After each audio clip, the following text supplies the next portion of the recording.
চলে আসলাম perfect crown ড্রামার episode 8 নিয়ে। আগের এপিসোডগুলো না দেখে থাকলে এই ড্রামার প্লে লিস্ট লিঙ্ক আমার ডেসক্রিপশন বক্সে দেওয়া থাকবে, তোমরা সেটা থেকে দেখে নিও। আর আমার চ্যানেলে নতুন হলে প্লিজ আমার চ্যানেলটিকে সাবস্ক্রাইব করে দিও। আগের এপিসোডের শেষে আমরা যেমনটা দেখেছিলাম, এখানে হিজু অজ্ঞান হয়ে যায়। এই এপিসোডের শুরুতে দেখা যায় তখন কুইন মাদার বলে তাড়াতাড়ি ফিজিশিয়ানকে ডাকতে, কিন্তু প্রিন্স এখানে বলে আমি হিজুকে রয়্যাল হসপিটালে নিয়ে যাব।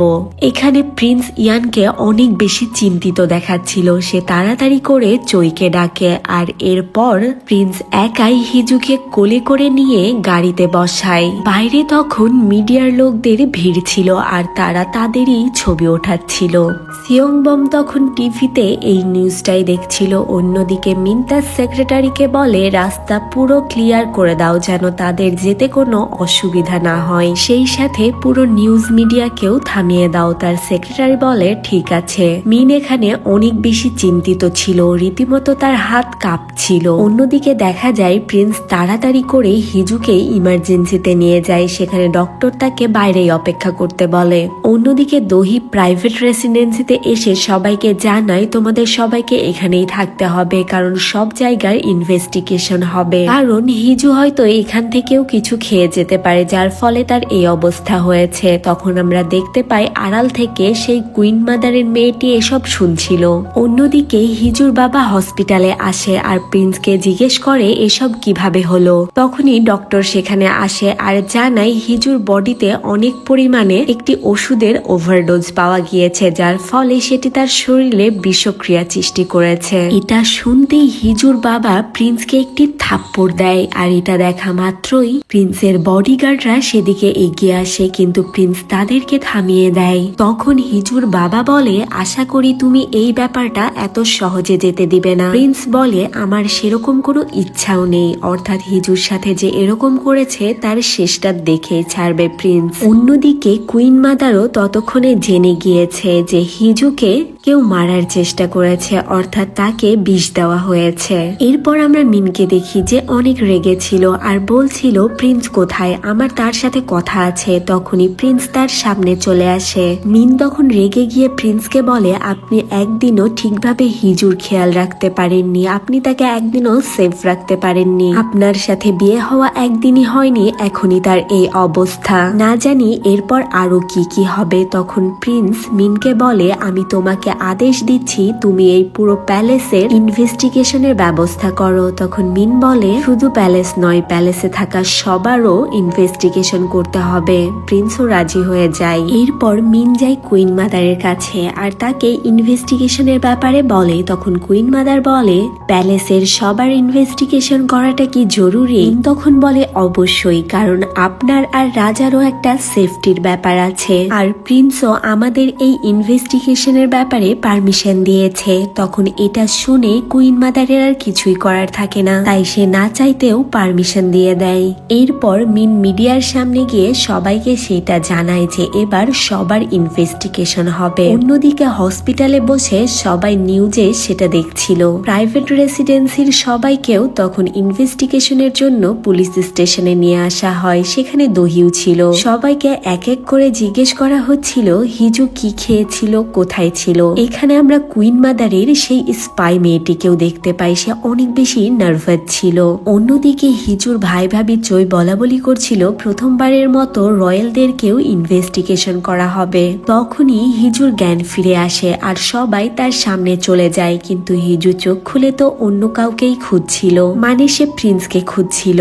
এই ব্যাপারটা হিজু জেনে যায়। সে তখন বলে প্রিন্স কি এই ব্যাপারে জানে যে হিজুর জ্ঞান ফিরে এসেছে? অন্যদিকে আমরা কোর্ট লেডি চইকে দেখি যে তখন দৌড়ে প্রিন্সের কাছেই যাচ্ছিল এটা বলার জন্য। প্রিন্স তখন তার বাবা মার স্মৃতিস্তম্ভের সামনে দাঁড়িয়েছিল। তখনই সেখানে কোর্ট লেডি চই চলে আসে আর সে জানায় প্রিন্সেসের জ্ঞান ফিরে এসেছে। এটা শোনা মাত্রই প্রিন্স তখন দৌড়ে হসপিটালে যায়। হসপিটালে গিয়ে সে লিফট খুলতে চায়, কিন্তু লিফট তখন বন্ধ ছিল। প্রিন্স আর লিফটের জন্য অপেক্ষা না করে সে জলদি জলদি সিঁড়ি দিয়ে দৌড়ে হিজুর রুমে চলে আসে। সে অনেক বেশি হাঁপিয়ে গিয়েছিল। সে এসে সাথে সাথে হিজুকে জড়িয়ে ধরে। তখন বাকিরা সেখান থেকে চলে যায়। প্রিন্স এখানে অনেক বেশি কান্না করছিল, তার কান্না যেন থামছিলই না। সে হিজুকে বলে, আমি তো ভেবেছিলাম তোমাকে হয়তো আমি হারিয়েই ফেলবো।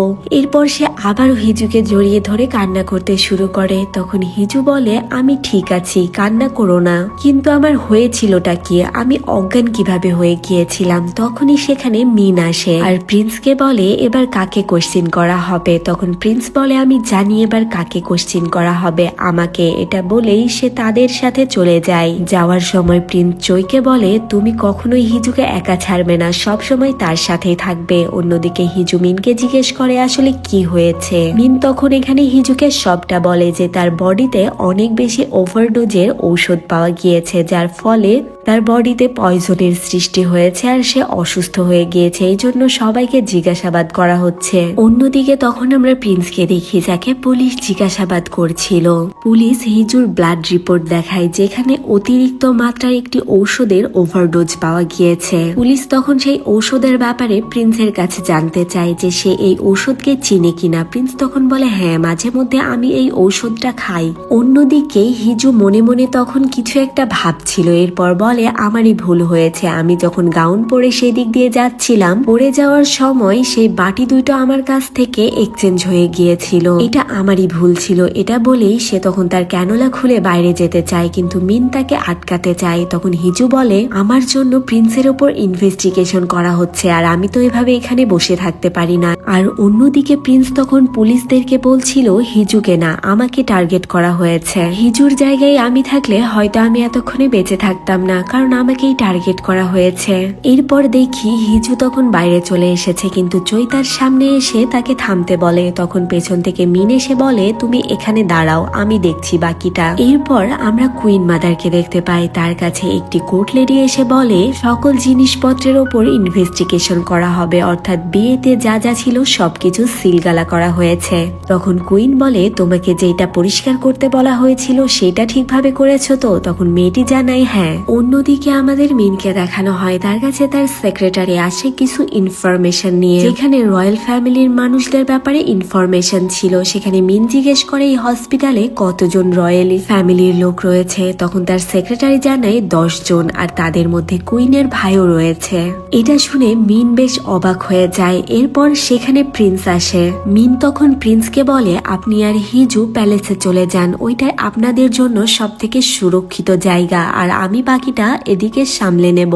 এরপর আমরা প্রিন্স আর কোর্টলেডির চইকে দেখি। কোর্টলেডির চইকে তখন প্রিন্স বলে, আর কিছুক্ষণের মধ্যেই প্রিন্সেস এখানে আসবে, তাই তার জন্য সকল ব্যবস্থা যেন আগে থেকেই প্রস্তুত থাকে। এদিকে হসপিটালের বেডে বসে বসে হিজু তখন সেই সব নিউজগুলোই দেখছিল, আর প্রিন্স যেখানে তাকে কোলে করে নিয়েছিল সেই সব ছবিগুলো জুম করে দেখছিল। তখনই তার কাছে প্রিন্সের কল আসে, আর প্রিন্স তাকে জানায় কিছুক্ষণের মধ্যেই একটি গাড়ি তোমাকে নিতে যাবে, তুমি রেডি হয়ে চলে এসো। এরপর দেখা যায় তাকে অন্য আর কেউ নয়, তার নিজেরই ভাবি হান নিতে এসেছে। হান এখানে বলে, আমাকে বাবা আর প্রিন্স এখানে পাঠিয়েছে হিজুকে নেওয়ার জন্য। এরপর হান হিজুর কাছে গিয়ে বসে আর বলে, তোমাকে অসুস্থ মনেই হচ্ছে না, তোমাকে আজকে আরো অনেক বেশি সুন্দর লাগছে। হিজু তখন চৈকে জিজ্ঞেস করে, সত্যি কি আমাকে সুন্দর লাগছে? চৈ বলে, বরাবরের মতো আপনি সবসময়ই সুন্দর। হিজু তখন নিজেকে আরো বেশি অসুস্থ দেখানোর জন্য মেকআপ করতে থাকে আর বলে, আমাকে কি এবার একটু অসুস্থ লাগছে? তখন তার ভাবি বলে, হ্যাঁ এবার ঠিক লাগছে। এরপর তারা যখন বাইরে বেরিয়ে আসে, সেখানে অনেক নিউজ চ্যানেলের লোকেরা ছিল, আর মিডিয়ার লোকেরা হিজুর এরকম অসুস্থতার ছবি তুলে নেয়, যেটা মুহূর্তের মধ্যে ভাইরাল হয়ে যায়। আর সাধারণ জনগণ হিজুকে অনেক বেশি সিম্প্যাথি দেখায়। তারা সবাই বলে যে প্যালেসে নিশ্চয়ই হিজুর ওপর অত্যাচার হচ্ছে। এখানে সবাই কিং আর কুইনকে অনেক বেশি খারাপ খারাপ কথা লিখছিল, এসব আবার কুইন নিউজে পড়ছিল। তখনই সেখানে কোর্ট লেডি এসে জানায় যেহেতু প্রিন্সেস অসুস্থ তাই তার কার্যক্রম আপনাকেই করতে হবে। এতে কুইন রাজি হয়ে যায়।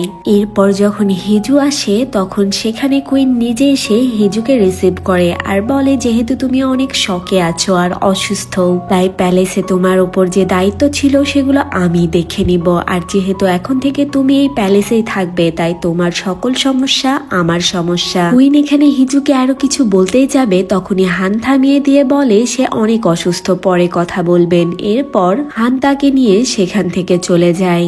অন্যদিকে আমরা প্রিন্সকে চিফ মেম্বারদের একজনের সাথে বসে দেখি। সেই লোক তখন প্রিন্সের সাথে কিং আর কুইনের ব্যাপারে কথা বলছিল। এখানে সে কিং এর একটি কাজের ব্যাপারে প্রিন্সকে করতে বলছিল, তখন প্রিন্স সেটাকে মানা করে দেয় আর বলে কিং এটা নিজেই করতে পারবে আর তার উপর আমার পুরো বিশ্বাস রয়েছে।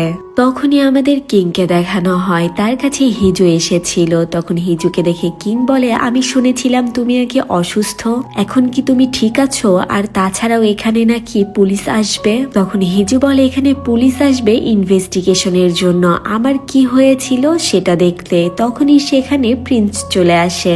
প্রিন্সকে দেখে কিং তখন দৌড়ে প্রিন্সের কাছে যায় আর বলে আঙ্কেল, কিন্তু প্রিন্স সেরকম পাত্তা দেয় না, বলে হ্যালো ম্যাজিস্ট্রি। অন্যদিকে দোহি হানকে ধন্যবাদ জানায় এখানে হিজুকে নিয়ে আসার জন্য। অন্যদিকে দেখা যায় হিজুর রুমে ডক্টররা তখন তার হেলথ চেক আপের জন্য মেশিন লাগাচ্ছিল যেন সবসময় সেটি তার হেলথের খেয়াল রাখে। প্রিন্স তখন কোর্ট লেডি চইকে বলে আমার ওয়াইফের রুমে আমি শুধু যাদেরকে অ্যালাউ করব তারা ছাড়া কেউ যেন এই রুমে আসতে না পারে, সেদিকে সম্পূর্ণ খেয়াল রাখার দায়িত্ব তোমার। এছাড়াও আমার ওয়াইফের যা যা দরকার হবে সবকিছু তুমিই নিশ্চিত করবে। এখানে প্রিন্স বারবার করে হিজুকে আমার ওয়াইফ বলছিল।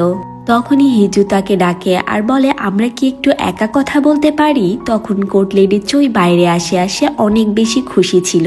কোর্ট লেডি চই এখানে বলে নতুন নতুন বিয়ে হয়েছে, এরা তো এমন করবেই। এদিকে দেখা যায় হিজু তখন হাত পা মেলে দিয়ে বেডের ওপর শুয়েছিল। প্রিন্স বলে এটার জন্যই কি তুমি একা থাকতে চাইলে? হিজু তখন প্রিন্সের দিকে তাকিয়ে বলে আমার কেন জানি মনে হচ্ছে আমার থেকে তোমার বেশি প্রোটেকশনের দরকার।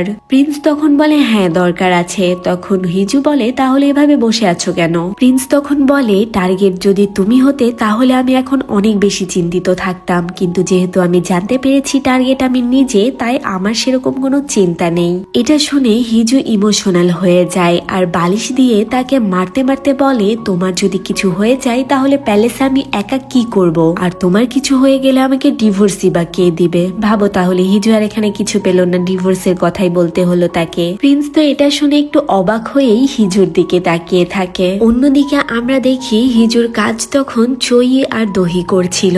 এদিকে হিজু তখন প্রিন্সকে জিজ্ঞেস করে আমি শুনলাম আমার কাজ নাকি কুইন করে দিবে। তখন প্রিন্স বলে না, আমি কুইনকে এই ব্যাপারে মানা করে দিয়েছি আর তোমার কাজ চই আর দহি করছে। অন্যদিকে আমরা দেখি সিয়ং বম কুইনের সাথে দেখা করতে এসেছে, কারণ সিয়ং বমের মনে হয় এই ইনসিডেন্টের পেছনেও হয়তো কুইন রয়েছে, কিন্তু কুইন এখানে বলে সে কিছুই করেনি। এদিকে মিনের সেক্রেটারি মিনকে সেই রিপোর্ট দেখায় যেখানে পয়জন পাওয়া গিয়েছে। এটা আসলে সেই বাটির মধ্যেই ছিল যেটার কথা হিজু বলেছিল। আর হিজু তখন প্রিন্সের জন্য কতটা চিন্তিত ছিল এসব কথা ভাবতেই মিন অনেক বেশি জেলাস হতে থাকে। এদিকে আমরা কুইন সেই স্পাই গার্লকে দেখি যে অনেক বেশি নার্ভাস ছিল।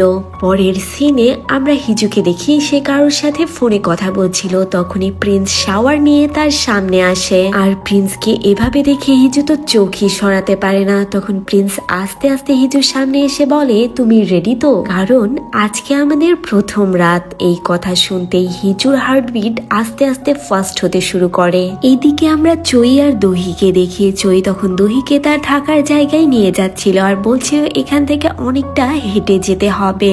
দহি তখন চইকে জিজ্ঞেস করে তুমি এখানে কতদিন যাবত কাজ করো? তখন চই জানায় সে যখন 5 কি 6 বছরের ছিল তখন থেকে সে অনাথ ছিল আর তাকে কেউ প্রাইভেট রেসিডেন্সির বাইরে রেখে গিয়েছিল, তখন থেকেই সে এখানে। এটা শুনে দহি তাকে সরি বলে। চই বলে তুমি সরি কেন বলছো? আমি অনেক বেশি লাকি যে কেউ আমাকে প্রিন্সের বাসার সামনে রেখে গিয়েছে, এখানে আমি অনেক ভালোবাসা পেয়েছি। যাচ্ছি। এসব শুনতেই দহির হার্টবিট ফার্স্ট হতে শুরু করে, অর্থাৎ তার মনে চইর জন্য ফিলিংস আসতে শুরু করে। সে বলে এসব আমি কি ভাবছি। এদিকে আমরা প্রিন্স আর হিজুকে দেখি তারা একসাথে শুয়েছিল। তখন হিজু বলে তুমি কি সোফায় গিয়ে শুতে পারবে না? এরপর সে উঠে মাঝখানে একটি বালিশ রাখে।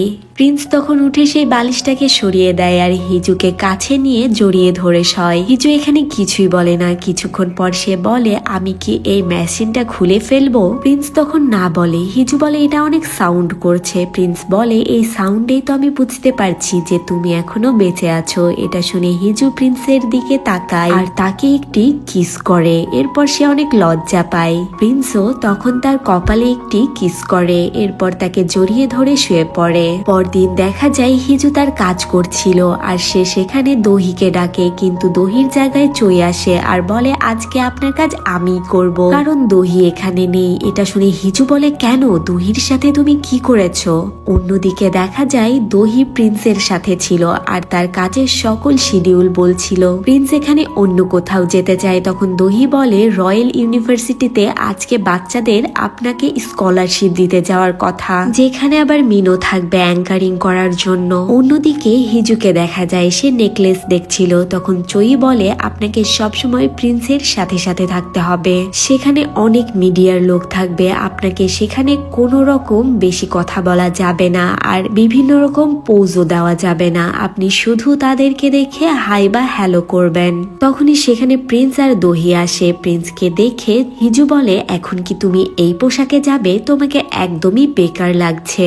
দহি তখন হিজুর অনেক বেশি প্রশংসা করে, সেও খুশি হয়ে যায়। এরপর সে চলে গেলে প্রিন্স দহিকে জিজ্ঞেস করে আমাকে কি সত্যিই বেকার লাগছে? দহি বলে না, আপনাকে অনেক বেশি হ্যান্ডসাম লাগছে। এরপর সে বলে এরকম হ্যান্ডসাম মানুষকে কিভাবে কেউ বেকার বলতে পারে? এরপর দেখা যায় তারা রয়্যাল ইউনিভার্সিটিতে চলে এসেছে। সেখানে চই তাকে যেসব পোজ দিতে মানা করেছিল হিজু সেই সবই পোজ দেয়। এরপর তারা ভেতরে এসে বসে। সেখানে দহি জানায় মিন তার জরুরি কাজের জন্য একটু ব্যস্ত আছে, তাই কেউ অ্যাঙ্কারিং শুরু করতে পারছে না। তখন সেখান থেকে হিজুই যায় অ্যাঙ্কারিং করার জন্য। সে সবাইকে বলে যে আমিও এই ইউনিভার্সিটিতেই পড়তাম। এরপর সবাইকে সে অনেক মজার মজার কথা বলে, যেটা শুনে সবাই হাসতে শুরু করে। তখনই চইর ফোনে একটি মেসেজ আসে যেটা সে প্রিন্সকে দেখায় আর এটা সবাই দেখছিল, এমনকি সকল স্টুডেন্টসদের কাছেও সেই মেসেজটা গিয়েছে।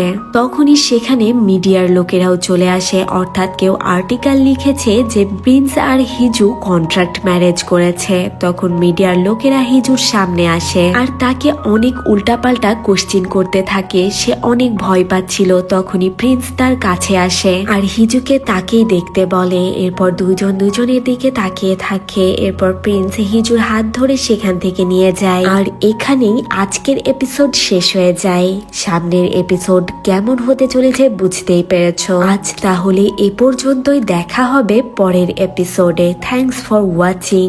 আল্লাহ হাফেজ সবাইকে।